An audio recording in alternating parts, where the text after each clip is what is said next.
Hey everyone, Sean here for Capturing Moments and Events. And today I am in Huntingdon, Pennsylvania at the Isett Heritage Museum. What you see behind me, and it has a lot of antiques, memorabilia, relics, and something that I like. And we're going to head inside and take a look around. There's probably going to be someone that's give us a little tour, which will make it a lot easier, which will be nice too. A guy by the name of Melvin Isaac, who was born here in 1922. All through his life, he kind of grew up collecting antiques and so forth.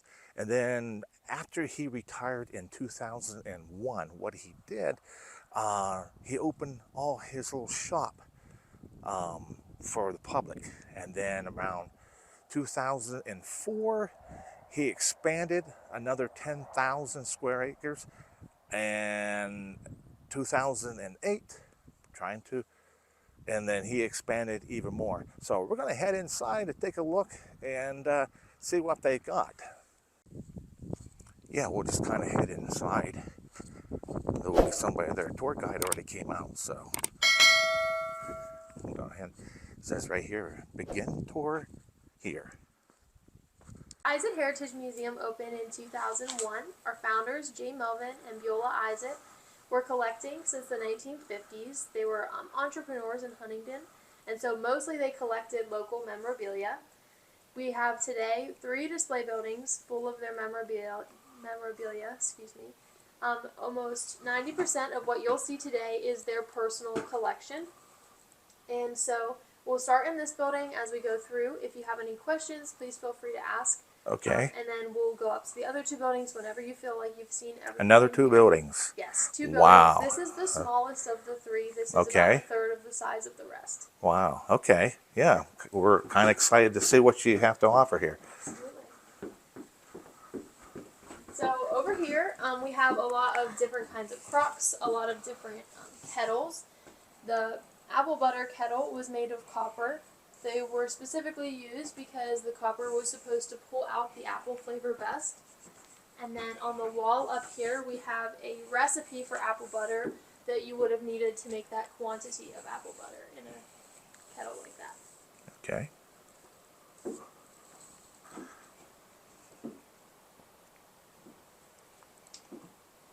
Then we have a couple butchering kettles. Now the butchering kettles with this one in front, they were pretty traditional. They, most people would have them, they would sit outside, you'd build your fire underneath it and then do your rendering in it. This one, however, was unique because it was designed for indoor use. As you can see, there's a little door in the bottom and you'd build your fire inside of it, kind of like a cook stove. But then you could do your rendering in it all inside of your summer kitchen. This model from 1907 could be purchased from the Sears and Roebuck catalog for only $12. So then on this side we have lots of different butter churns and cream separators, things like that. Butter churning was a very simple job, but a lot of times the children would do it because it was very time consuming. So you see we have a little butter churning nursery rhyme there, so that the kids could recite them while they were churning the butter so that they wouldn't lose their interest. Pretty interesting. And here we have a red and green Coca-Cola machine. This is unique because they're a lot older than the traditional red and white Coke machines or products that you see today. Coca-Cola's original marketing colors actually were red and green. But when the United States joined World War II, the government mandated that all green paint be used to camouflage war materials. And so Coca-Cola could no longer find any of that green paint to do their marketing. After that, they officially changed their colors to red and white, and that's what we know them still as today. Oh, okay. Now, 7-Up. Yep, some 7-Up items as well. And then over here we have a little dairy display. So all the signage that you see here and then behind you as well is all from Faust's Dairy, which sat on Route 26 in Markelsburg. Mr. Isett, our founder, was raised in Markelsburg, and Faust's was actually his very first job. He started working there when he was 13 years old. In the 80s, Faus's went out of business, and Mr. Isett purchased everything he could from the original place.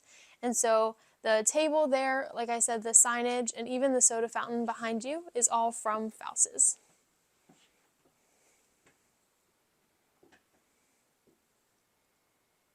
A lot of old milk bottles. Yes, most of the milk bottles are from local dairies.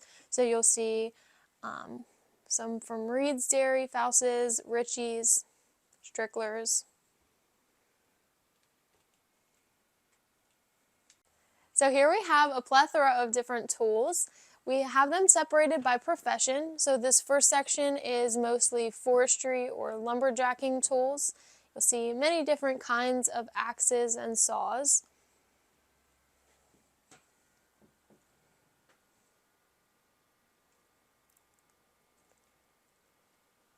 Then further down we have carpentry tools. So you'll see different planers, different woodworking things as well.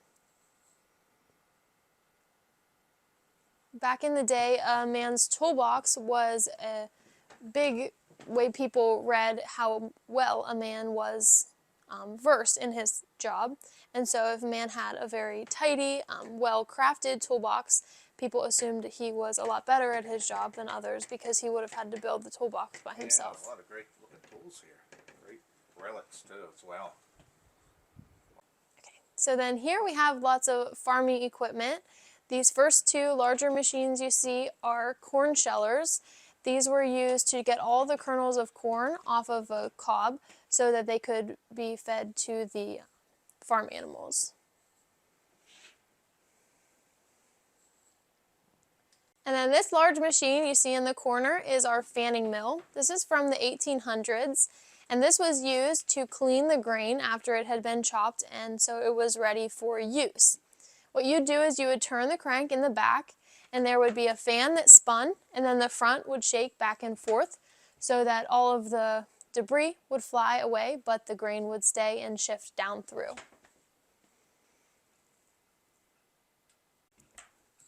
Over here we have our tin shop. All of this equipment came from a local tinsmith family. Their last name was Seneff. They had been in tin work for a long time, and eventually they all kind of retired from the practice and they no longer had need of these machinery. And so they donated them to us. 100% of the machinery in here is still in working condition, and it is all made 100% of cast iron. So as you can imagine, the machinery is very heavy itself, and it actually took us a while to find tin that was heavy enough to work through the machines because the machines themselves are so heavy.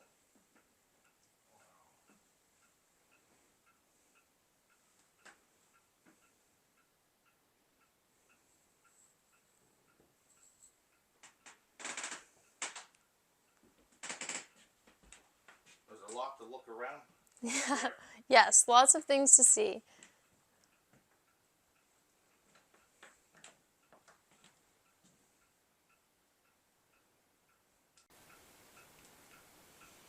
Okay, yeah, there's a lot here to look around. And what I did, I don't know if you can hear me, but she has my microphone on her. So I don't know if you'll hear much of me in the background, but I'm going to try to do my best, kind of yell so you can hear me. But you're going to mostly hear her. So that's more important than hearing me.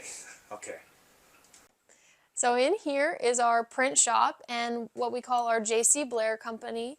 In downtown Huntingdon, there used to be a large brick building that we called the Blair Building. J.C. Blair, he is photographed in the back left-hand corner over there. He and his wife, Kate Fisher, they actually patented and invented the idea of the paper tablet as we have them today. So before they put the patent on paper tablets that adhere together at the top, a lot of people would have to nail their paper to a desktop so that their writing wouldn't smudge as they were writing. But this wasn't super convenient because if all of your paper was nailed to one place, you couldn't write anywhere but that one place. And so they owned a wallpaper shop, and the one day while his wife was making the paste for the wallpaper, she gave him the idea of adhering the top of some regular paper together and seeing if people liked the option of carrying paper tablets with them. Obviously, this was a great idea, and Mr. Blair put the patent on it in the late 1800s. By the early 1900s, Mr. Blair was a huge industry in Huntingdon, and the Blair Building, which sat on Penn Street, was one of the largest employers in the area. Unfortunately, since then, that building has burned and been torn down. And then the rest of these items came from the Huntingdon Monitor, which was the print shop during the same period of time that Mr. Blair's company was around.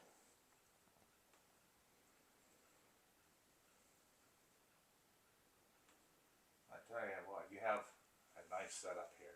Thank you. I like how everything is established accordingly. Thank you. We're always researching what we have and making sure that we have it in the right time period and making sure that it's all, properly displayed. So then up here we have a lot of radio equipment. Mr. Isett, our founder, was actually the owner of the Huntingdon TV cable company. So in the early 50s, Mr. Isett started selling televisions in Huntingdon, and by the early 2000s, he was the sole provider of cable to most of the Huntingdon area. In 2000, Adelphia, which is now Comcast, approached him and offered him a buyout of the company, which Mr. Isett took. And then in 2000, after the pair of them retired, Mr. and Mrs. Isett started to renovate this building, the barn, in hopes to open their museum here. So as we go through all three of the buildings, you'll notice there is a lot of radio and kind of cable equipment. That's because Mr. Isett was a huge proponent of technology during his time.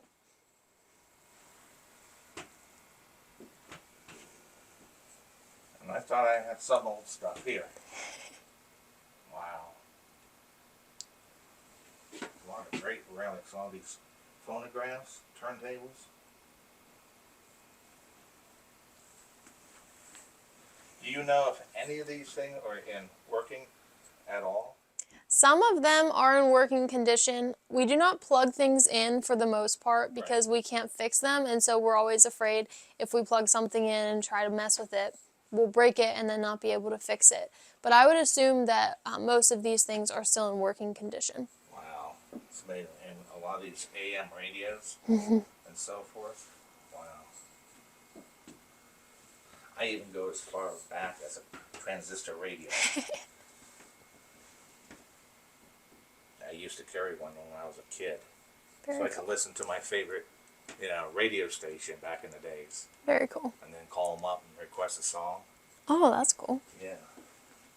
This is amazing. I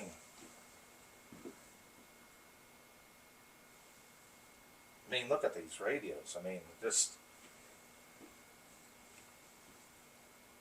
Hopefully you can hear me.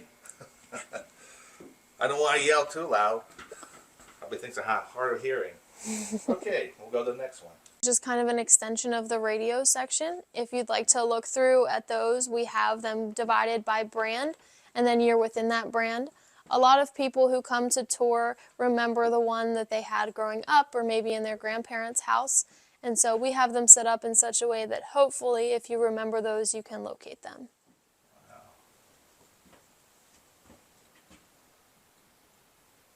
It's amazing that they still have this many radios still existing, especially in one area.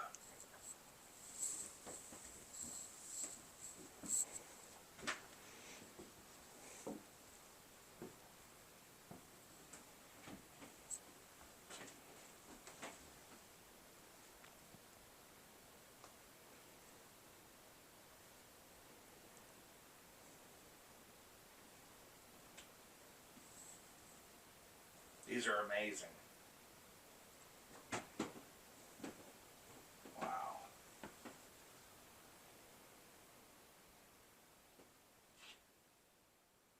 Now, our Victrola here in the center is still in working condition, and I can play it for you if you'd like.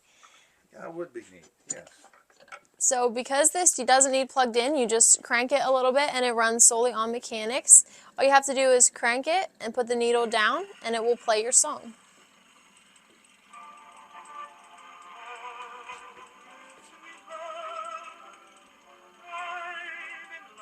speaker down here. Yep. So then, because there was no volume control like we have today, the only way to make it louder was to open these doors where the speaker really? is.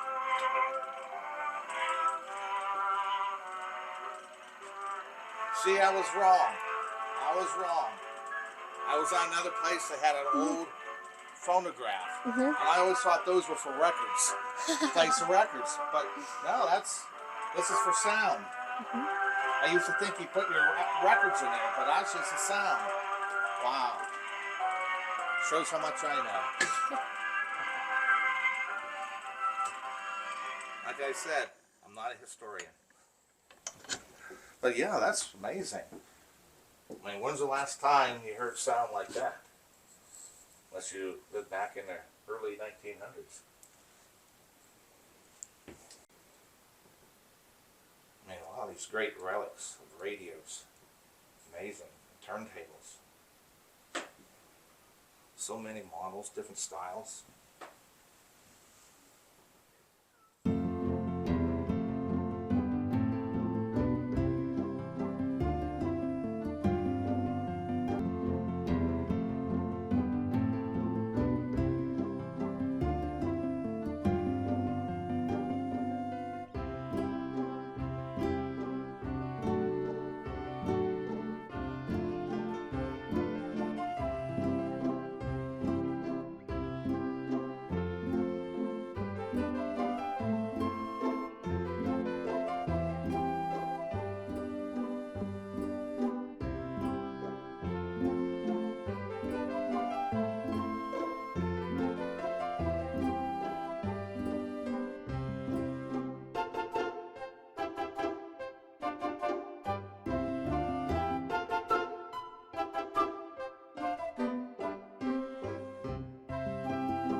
So in the first section you see here, we have a little parlor.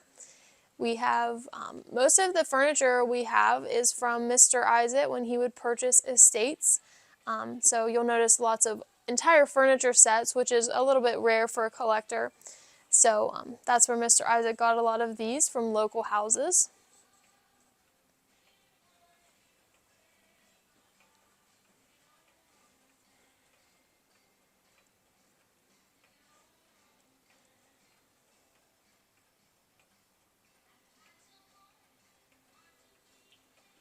If someone was a big collector, antique collector, and they wanted to buy, do you sell stuff? We do not sell the things that are on display because some of them are donations and then the rest was Mr. Isett's personally. We do not normally sell anything. Now there are a few items in our gift shop, like some dishes or things like that, that we have sold periodically. Okay. Originally, actually, in this building, Mr. Isett had a little antique store out of the back. So the parts of his collection that he didn't want to keep for display for any reason, he would sell out of the back of this building. Oh, okay. Yep.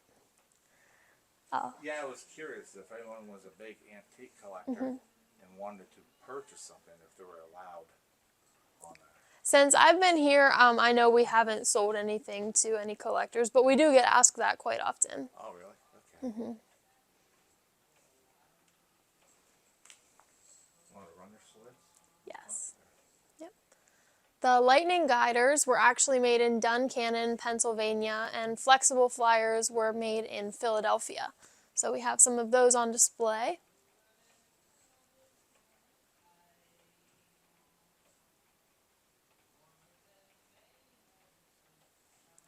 Then lots of exercise equipment and some uniforms from different sports teams in Huntingdon. You got the Schwinn and the Sears. Mm-hmm. Of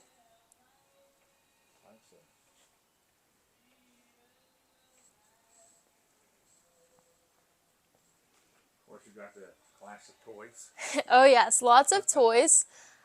We have a few unique pieces over here. So most people have seen or even had a radio flyer growing up, but this junior chain drive was unique because it kind of doubles as a pedal car. So you can see underneath that there's pedals, and there's actually a little metal slat inside of the wagon that you could push forward or pull back so that if there was no one to pull the child, they could just pedal themselves along. Well, that's different. And even today, the radio flyers that they make today is not as good as the classic. You got the old John Deere Yep. tractors.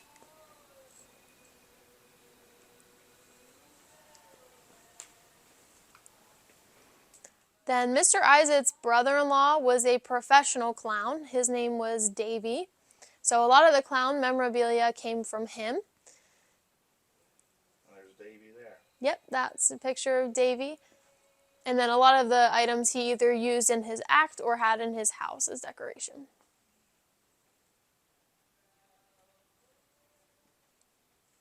I actually, believe it or not, when she passed away, she did clowning as professional. Yep. So then a lot of different kinds of toys. Most of these are pretty identifiable pieces. Most people remember the G.I. Joes or the Lincoln Logs.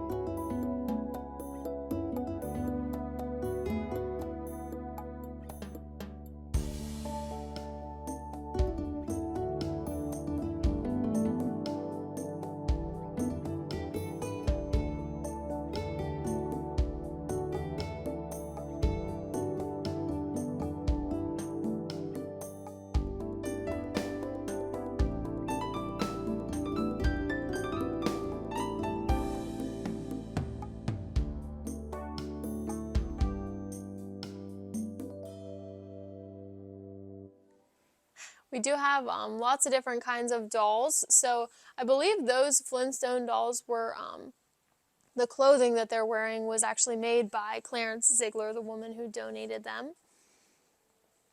Okay. And then lots of, like I mentioned, dolls in these cases. Some of them are pretty popular dolls, like the Cabbage Patch Babies we have on top, but then some other more unique ones.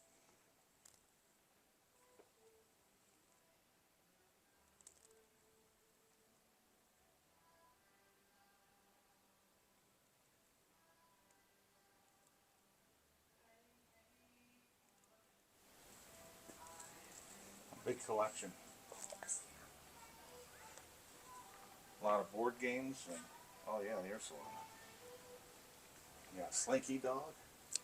Did you know the Slinky was actually made in Pennsylvania, in Yeah. Hollidaysburg? I did know that. Very cool.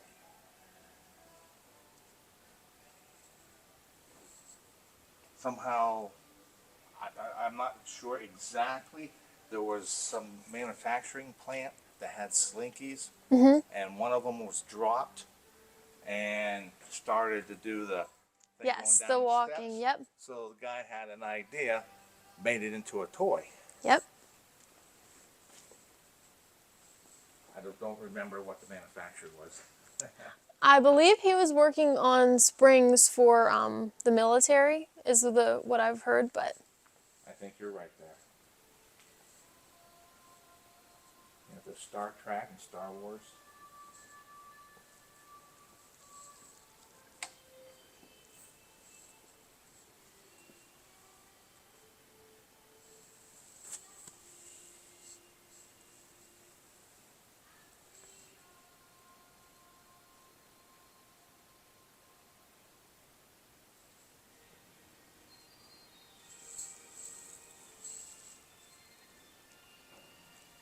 This is really awesome. It really is. very cool. I like this. So then over here we have a little display of Huntingdon actually.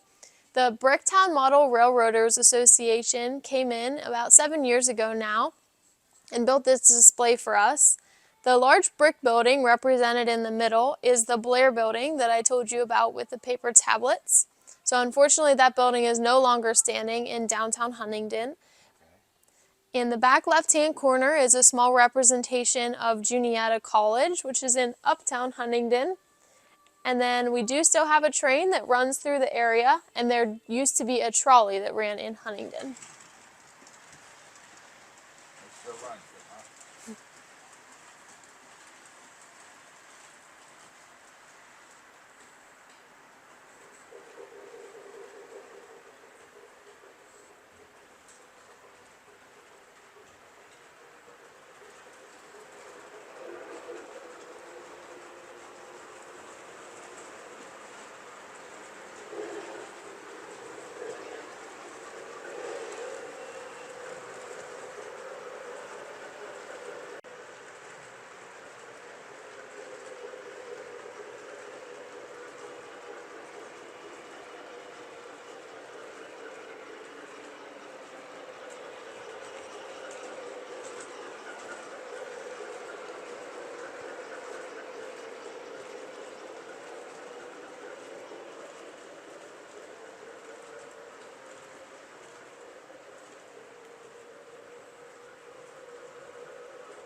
So this farm display that you see in the center was all put together by one man. It took him almost 40 years to complete. This was just his hobby. Mr. Utzi was a farmer, but he had just a small farm in Milroy, Pennsylvania. And he had always dreamed of having this huge farm with all these different kinds of barns and tractors and everything like that. But because he couldn't have a life-size farm, what he did is he just built a scale model of the farm he always wanted. So as you see, a lot of the buildings, the roofing structures were left unfinished. He did that intentionally because all of the buildings were built to code. And so the trusses are the correct height, width, and they were all built accurately. So if they were life-size barns, they would have passed inspections.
So this is what we call our music room.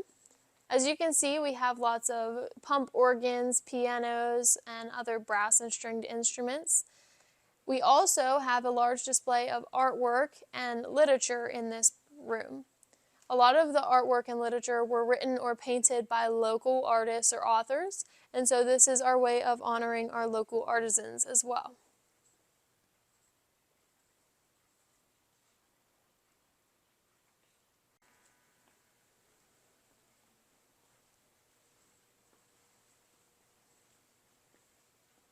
And old TVs too? Yep.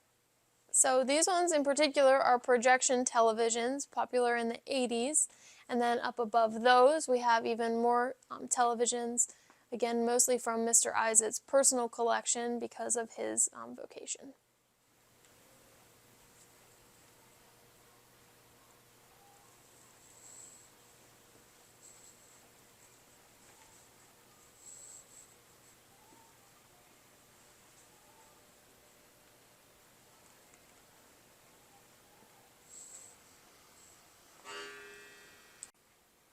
You almost have to come in here to see everything.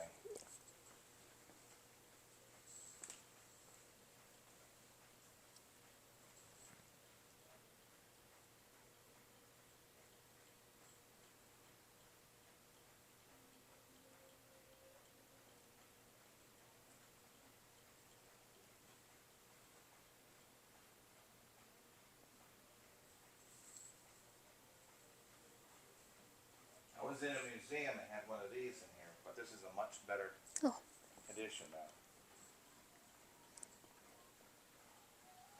Hard to believe people used to sit around in the living room and just listen to the radio before the TV times. Yes.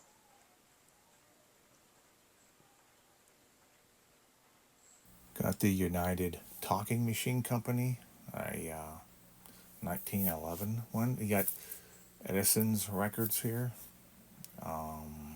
There's the Edison 1908 phonograph Model D that's sitting here with the cylinder records that it's usually played on. You got the, what they got over here. And then you got the telephone, the rotary phone from 1954, the Western Electric 500 series, and then you got the calendar there as well too. Then you got the console stereo. It's got the Elvis Presley record in there, and as well AAM radio, the Philco model from 1947.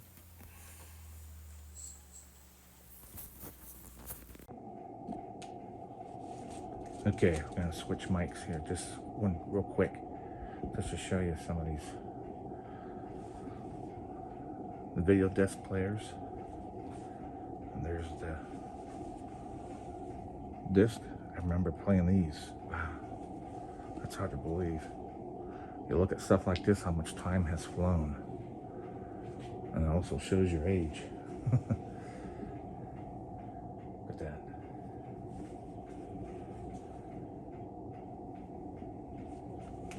And then over here, the sorted remotes.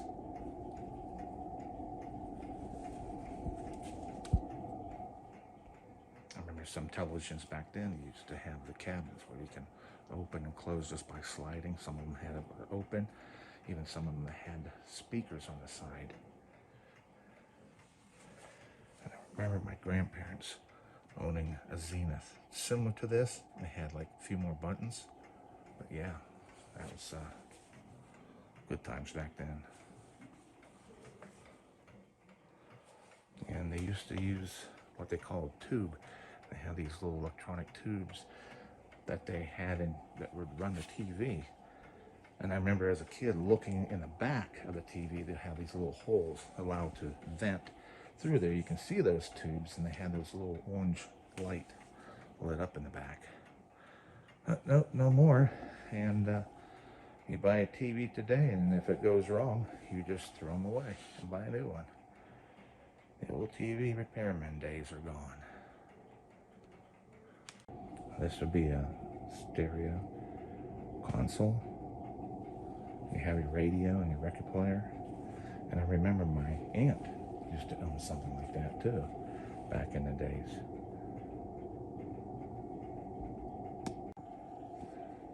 Some nostalgic jukebox.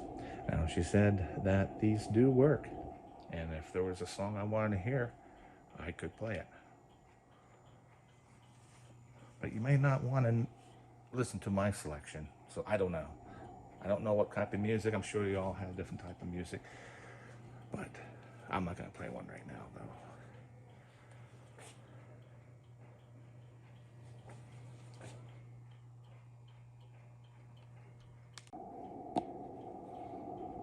And you have the old 8-track collection, some portable 8-track players. Then you got your records, your 45s you would carry in there. These here, I remember you used to, that I'm not sure if it was cut out or on the back of a box or it came in the box. But usually back in the days, some of the records that they did produce were put on the back of a box of cereal and you just cut them out.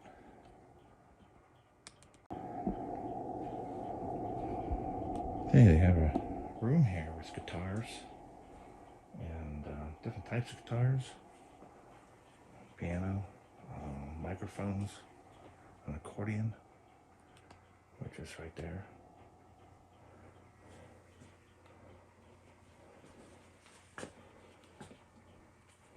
When you see these kind of microphones there, it kind of gives me the Elvis Presley vibe, singing into it back in the days.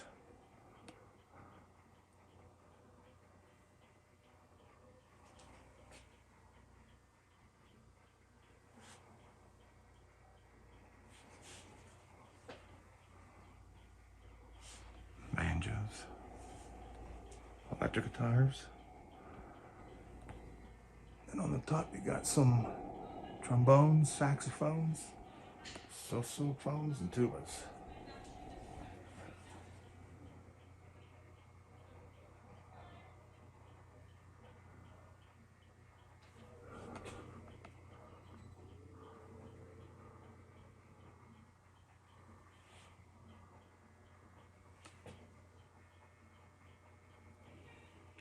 All right. So then in this room, we have lots of automobiles and computers. This Lincoln was Mr. Isett's personal vehicle. He bought it brand new in 1973 for about $8,000, and it's still in running condition. You can see in the front it came with an 8-track player.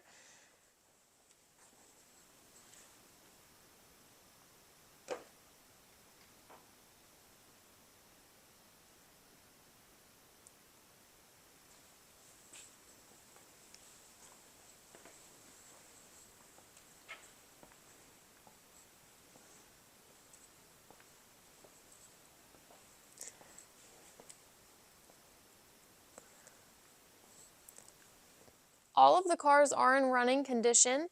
The little red truck is a Morris Minor from 1967. In the late 60s and early 70s, most people remember the big thing was to have a big car. And so these little trucks didn't really qualify. They never became very popular. And so this is one of the most unique vehicles in Mr. Isett's collection.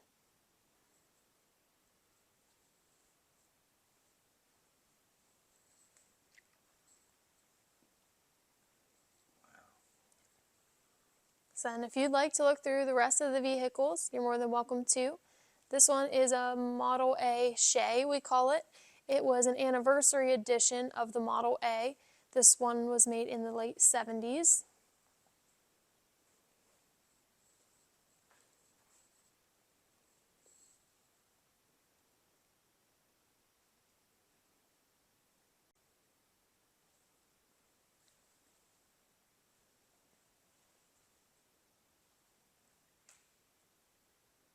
The green car is an original Model A. It's from about the 1920s.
So then in the corner, you'll see lots of different models of phones, starting with the original wall-hanging phones going up to the rotary dials that would have had party lines, princess phones, and we even have a few flip phones in the collection.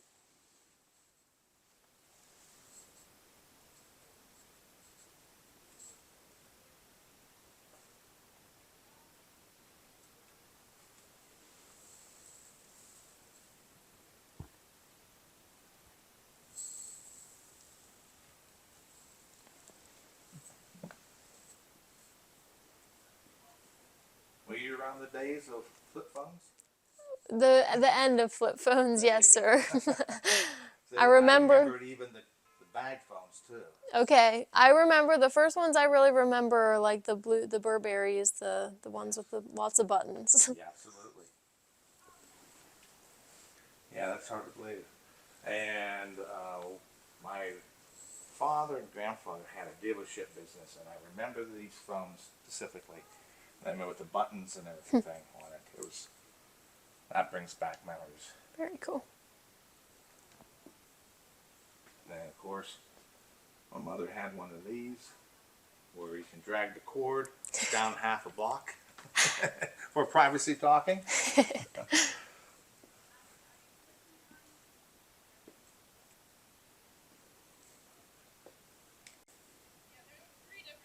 You got the postal box doors. Wow.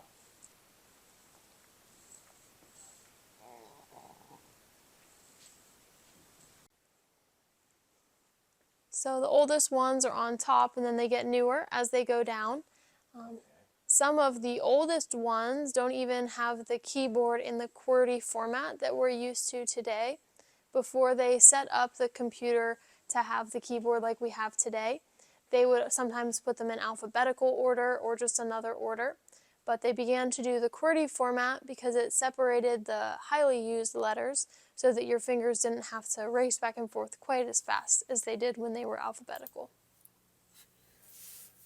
Yeah, different types of typewriters here. You know, Royal typewriter. You got the Olympic 1955 and 1966 here. Just different styles, different models. Hard to believe that they have such an assortment of typewriters here, and even some as far as back as 1931. Different sizes. I mean, it's hard to be just kind of give you a panorama view of this place. I mean, just the one part with the cars and the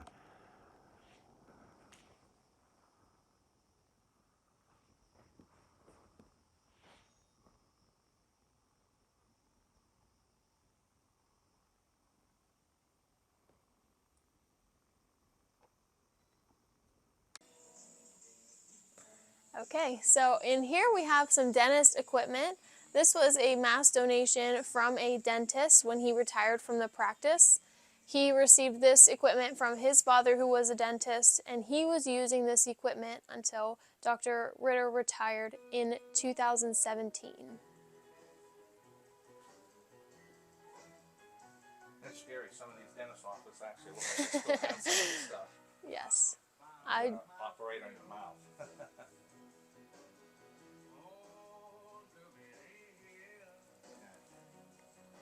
Then back in this corner we have lots of different irons, starting with the original sad irons, moving up through to some gas irons.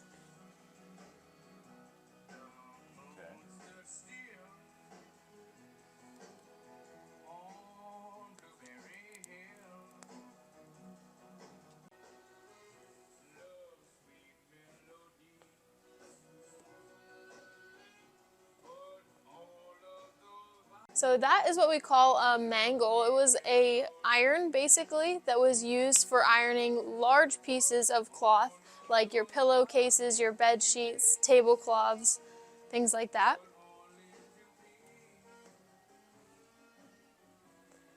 And then as we go down this side, you'll see a timeline of washing machines, starting with an early front-load washing machine, going back through a lot of the original wringer washers.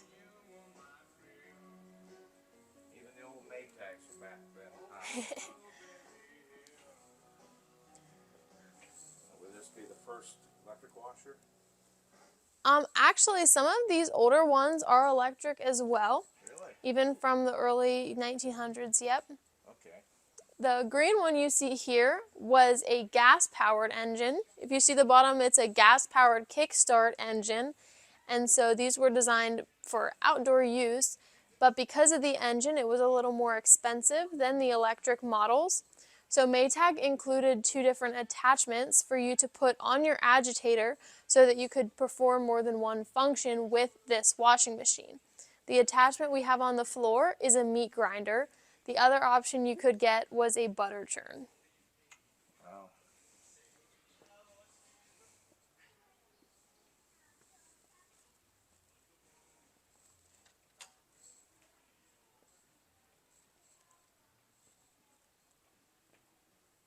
It'd be fun just for kicks that you say, call your repairman, tell him your washer broke down. They want to know the model and tell them this is the model and see how they react. That's funny. Okay. Yep. So in this section we have some old gentlemen's things like French cufflinks, money clips. Some men might still use them today, but for the most part These are older pieces now.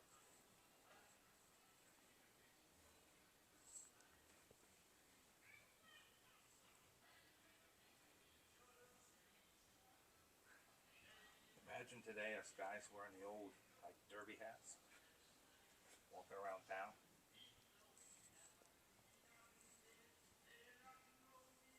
So then in this section in the back, we have a couple unique chairs. This orange chair here, and then it's opposite on the left-hand side, is called a Morris chair. Now that's just the brand name, but they're actually a few of the first reclining chairs that were invented. On the back, there's a metal bracket and then a pin that runs through it. You would lower that pin and the chair would recline respectively. You could actually receive these chairs through a rewards program with Larkin soap. After you had purchased about $20 worth of their soap, you could cash those points in, so to speak, for a new piece of furniture, either a desk or a chair like this.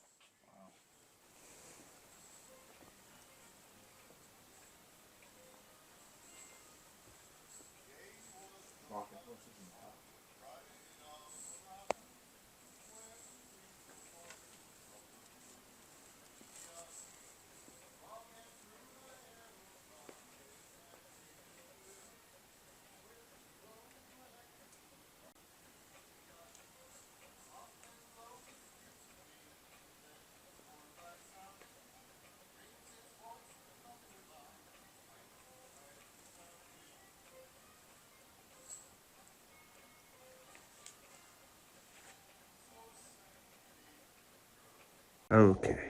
So in the front of this building, you'll see we have lots of cameras. The very first section we have is set up like a little photo booth.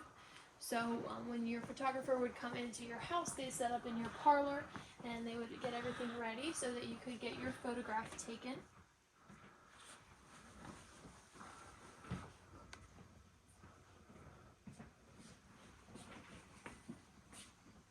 That's something they definitely don't do anymore.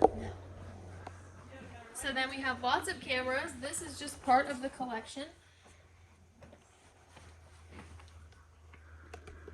I know there's a lot of photographers out there would love this. All this here. Plus a lot more we're about to see. And then in this section, we have our little dark room set up. So if you go in there, you can see we have different enlargers and film and things like that. A man who used to work for Mr. Isett worked for Kodak before he worked for Mr. Isett.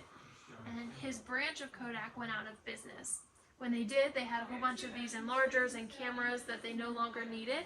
And so he took them and brought them up to Mr. Isett. So that's where most of this stuff came from. Melvin Isaac was a popular man, I tell you that. He was. Wow. He had a full life, I can see. Yes. So this is Mr. and Mrs. Isett, Beulah and Melvin. Below that we have both of their obituaries. Mrs. Isett unfortunately passed away before the museum opened, but Mr. Isett just passed away 2 years ago at the age of 100. Wow.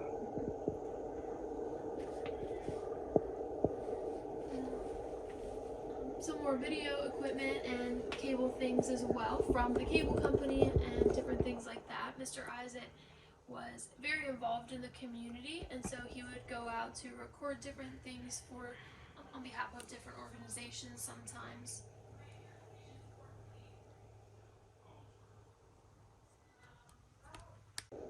These actually came from our Huntingdon movie theater, the Clifton 5 in downtown Huntingdon.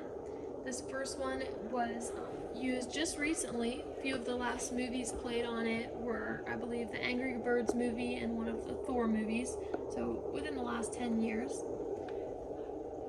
And then the camera further away from us here is the oldest one that we have, and it actually came out of a movie theater in Robertsdale. This projector required carbon arcs in order to show the movie, but the problem with those is that they were very flammable. And so a lot of times the staff at the movie theater would have to stand there with scissors in case the film would get caught so that it didn't catch fire on the carbon arcs. Then over here we have our one-room schoolhouse. There's a lot of things to see and hear, and most of this memorabilia is again from a local area. On the walls, we have photos from one-room schoolhouses that used to be or are still standing in Huntingdon County. On the desk, there is a binder, and in that binder, we have conducted research about all the one-room schoolhouses in Huntingdon. We've identified over almost 300 schoolhouses at one point in Huntingdon County. Wow.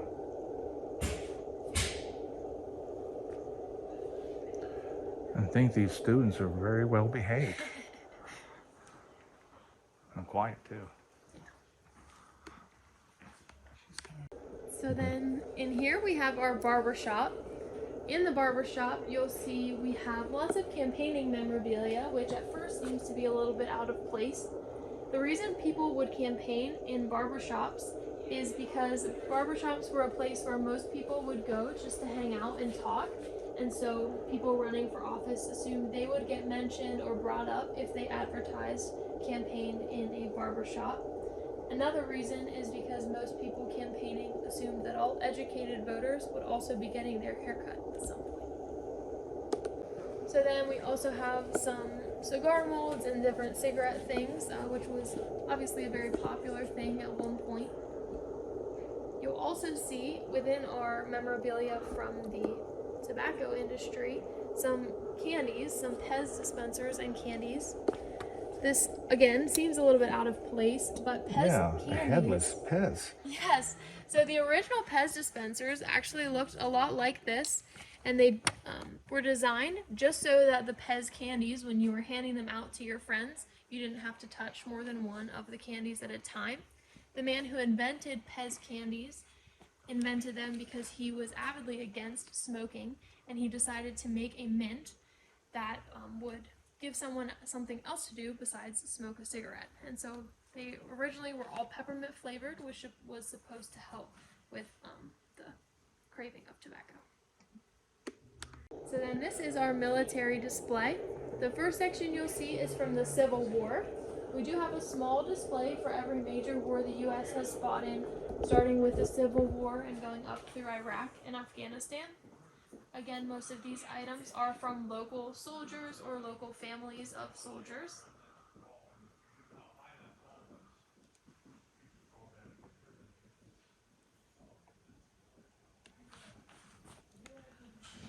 That still amazes me. In this section, we have our section for World War I. Our sections for World War I and World War II are the most extensive collections.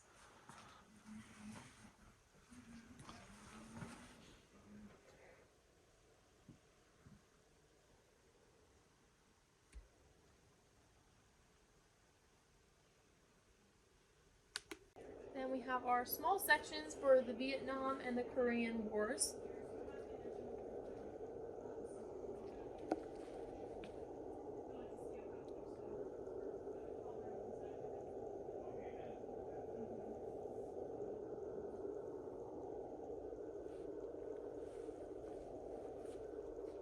Mr. Isett collected a lot of guns, even back when he went off the trains. The industry, Huntington had a lot of guns back then. All of these ones were locally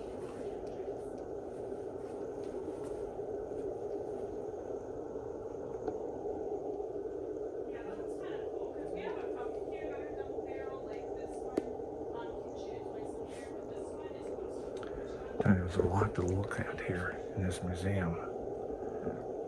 I'm just flabbergasted at much stuff that they have here. It's a little bit of everything, even part of history.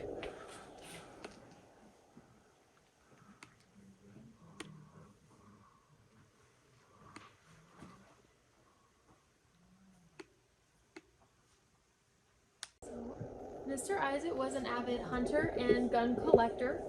He collected guns for most of his life, and almost all the guns you'll see here today are his personal collection. When Mr. Isett owned his grocery store, sometimes people couldn't pay their grocery bill in their entirety, and he would barter with them at times. One form of payment he would always accept was a gun. Oh. I thought they went out and he went threatening them with a gun. Oh no. I thought the story was going to become a little bad.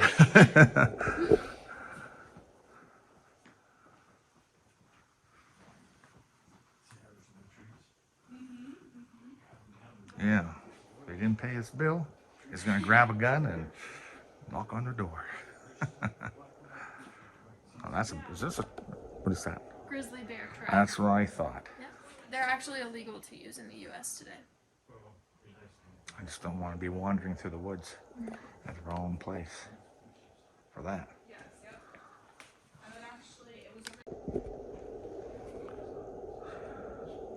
Lots of guns. Look at that. This last column of guns here were all made by local gunsmiths in Huntingdon County. So you'll notice the barrel on these is a little bit longer than the traditional barrel of a gun, and that is because they were all made here in Huntingdon. There you go. This building is a replica of one that stood in Markelsburg, near where Mr. Isett was raised. When it was standing, it was half a gunsmith shop and half a cobbler shop. We got a call a few years ago, several years ago now, that the building was dilapidated, but they wanted to restore it. Unfortunately, we couldn't restore it because of the state it was in, but we did build one to scale. So the roof is original to the building, but the rest of it is a scale model.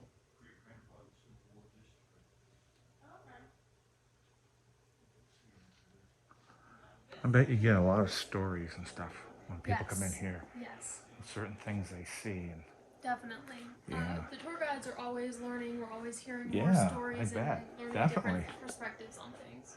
And I'm glad I have a tour guide here today too. That's very well appreciated. Helps me comprehend what you're telling me, and then for me to tell the viewers out there watching, I have no idea on half of the stuff, you Well, know, it took and us I a don't want to long- give them the false information. It takes us a long time to learn everything and then to keep up with it because you Yeah. still have to make sure that everything you're telling people is accurate.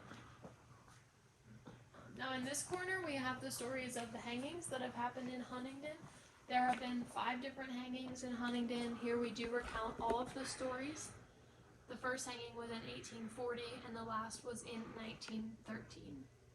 No actual person was hung by that rope, right? Correct. Correct. Now the rope that hung the last man, Frank Calhoun, is supposedly at the Historical Society in Huntingdon though. Okay. But correct. None of this is actually from them.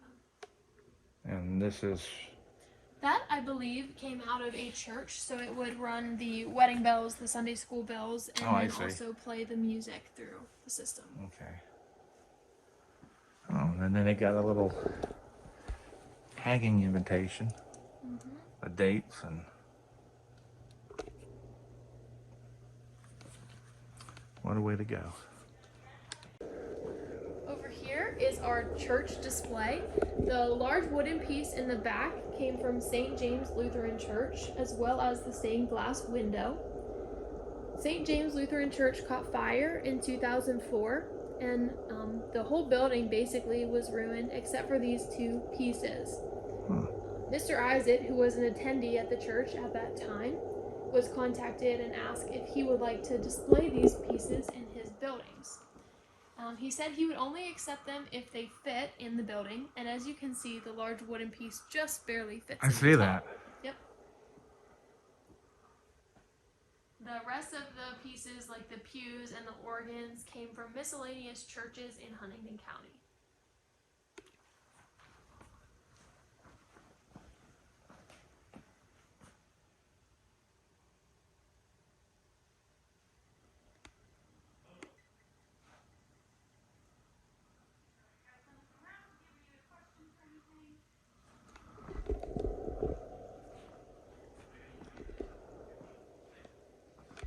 Then we have our little business section here. So these little shelves all have different memorabilia from businesses that used to be very popular in Huntingdon. Owens Corning Fiberglass was a large employer in the area for a long time. We actually still have a fiberglass plant in Huntingdon downtown, but today it's no longer owned by Owens Corning. Unfortunately, most of these businesses have since closed. even just since the museum has been opened.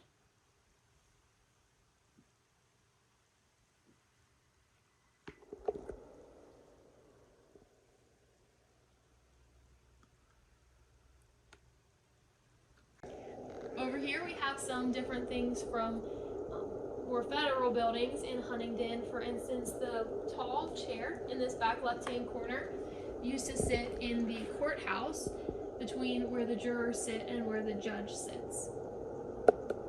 We also have some photos from the county jail, the post office, and courthouse, as well as our library. This is our 1800s bedroom.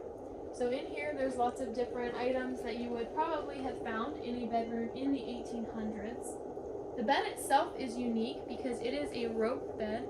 So instead of having wooden slats under it or metal slats like our beds do today, it actually is held up by ropes. This is where we get our saying, "Good night, sleep tight, don't let the bed bugs bite," because every night before these people would go to bed, they would actually have to tighten the ropes under their bed so as they didn't fall through.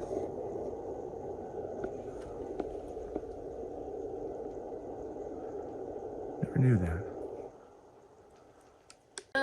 Camper, if you'd like a better view of that.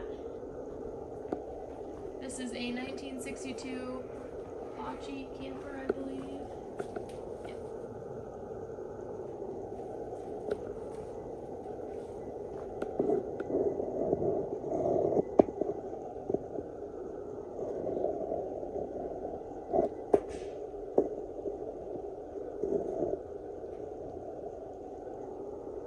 Then we have a large sewing display as well with a lot of vintage dresses from different time periods, and then multiple sewing machines as well.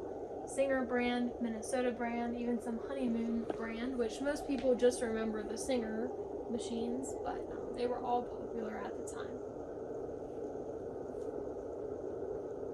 Yeah, I always heard just Singer.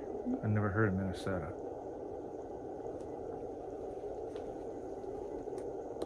Westinghouse. Vendex B. Never heard that one. Then over here we have our Knights of Malta display, which is probably the most unique of the displays that we have here at Isett. So the Knights of Malta, if you've heard of the Knights of Columbus or the Masons, it's a similar group. Obviously they had their own unique qualities.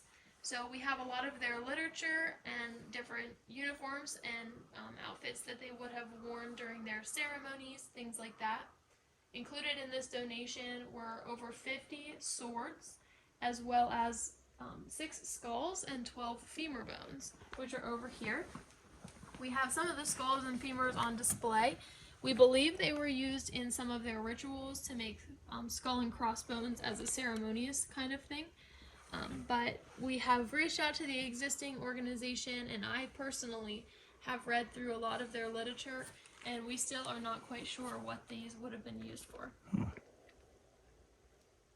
Loom room over here if you'd like. The rug loom we have in the back, it does still work, and the yellow rug on the wall was made on this loom at Isett Heritage Museum.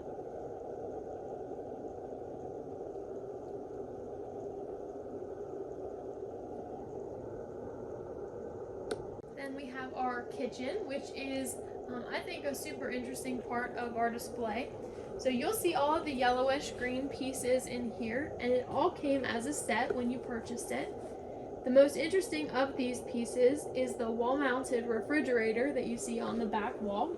The first 2 doors were the fridge, and the last was the freezer, and it actually was designed to hang on your wall, like right beside your cabinets. And whatever happened to those days? We also saw one with a refrigerator. It had like a Lazy Susan inside, in the middle. Oh, so that's that very way you cool. can get your stuff. You don't have to pull out all your stuff to get in the middle. That's I said, very why cool. did they quit making Lazy Susans? Yeah, but And- that's what they did back then. Yeah, that's very cool.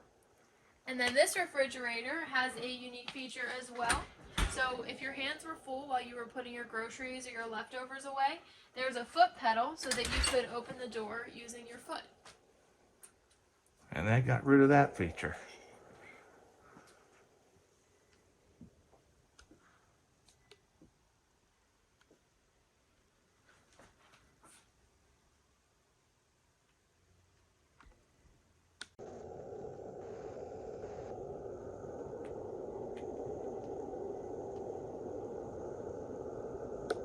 In here is our little farm store. So the meat case came out of Marplesburg, which is again where Mr. Isett was raised.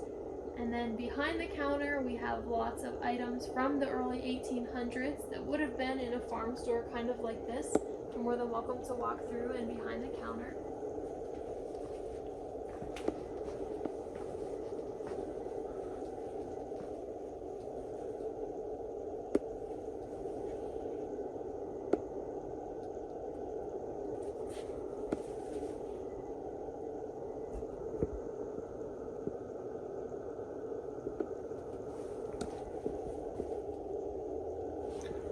Just showing you different things here.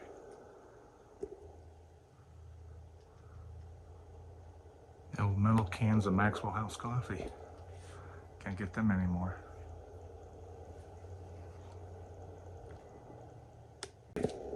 This is another one of the unique features we have of our kitchen displays. This is an old oven and stovetop from about the 1960s. So the oven door slides up like this, and then the stovetop pulls out from the bottom so that when you were finished cooking with your food, you could just slide it away and it would save some space.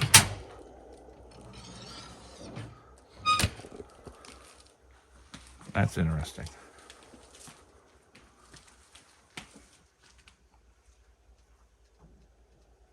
I bet a lot of these stoves here probably last a lot longer than the new ones they have today.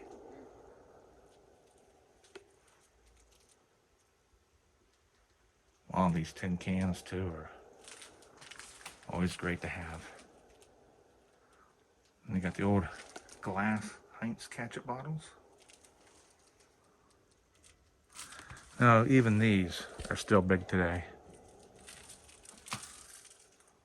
The Corning dishes. In our dining room, we have a lot of different dishes set up so that you can see some of the different flatware and glassware that we have. We do have a lot of different dish sets and things like that just because of the plethora of places where Mr. Isett gained his collection from.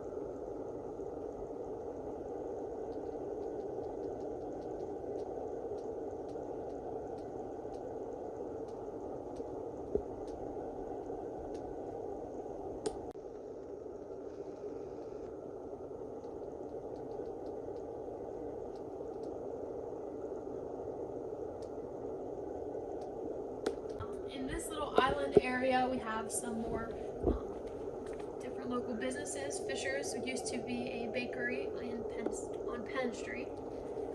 And then we have different toasters and waffle makers, as well as some old china, like the old Fiesta ware. And a lot of people remember the blue or the green or the red kitchen sets. Yeah, these are always nice to have.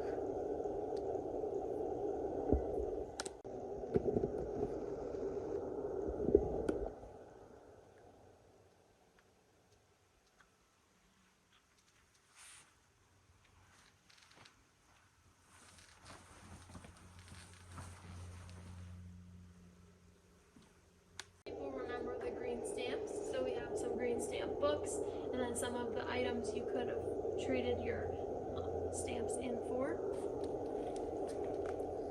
I remember the days my mother collected those. The little booklets that she had.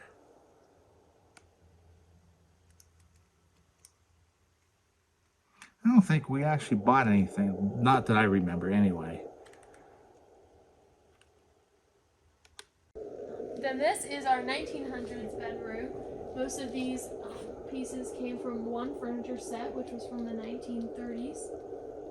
In the back corner, we have lots of minks, and then up top we have lots of hats, which also were a staple to the fashion in that time.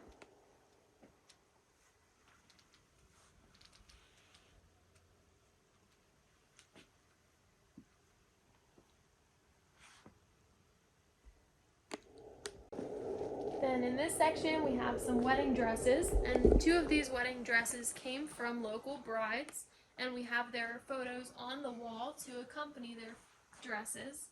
The woman in the center there, her dress or her photo is on the back wall in the center there.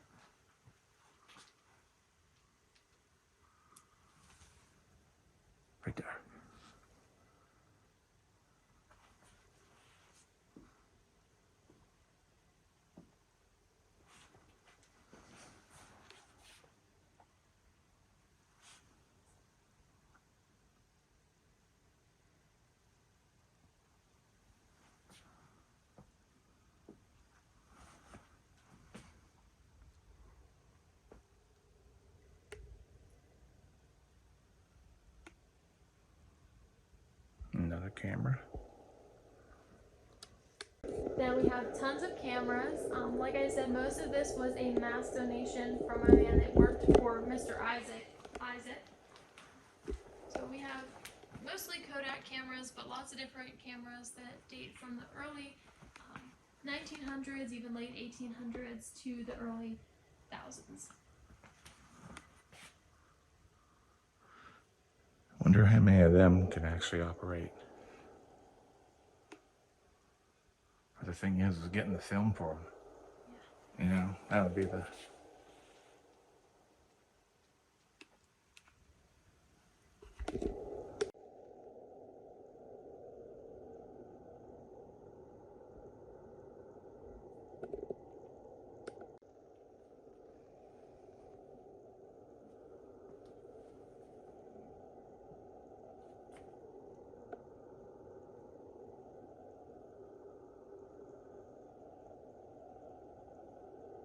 And it's funny because some of these cameras here I even remember back in my day when they no longer exist. Makes you feel old.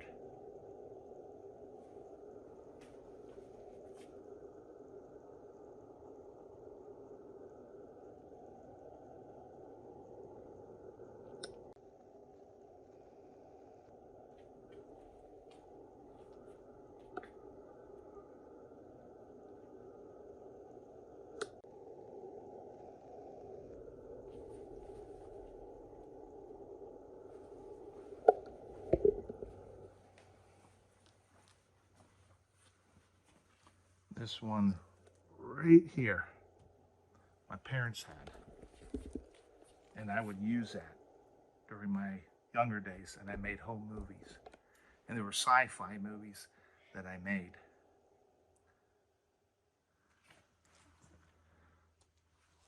And I saw a projector similar to mine back there, but it was like a full version of it. Yeah, it's hard to... It's amazing to see all this stuff.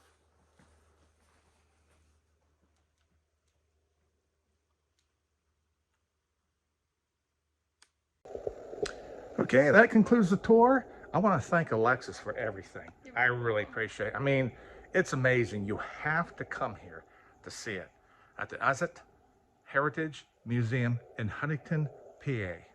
And I'll link the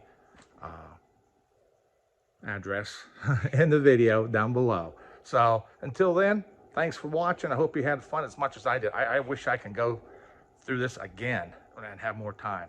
But until then, have a good one.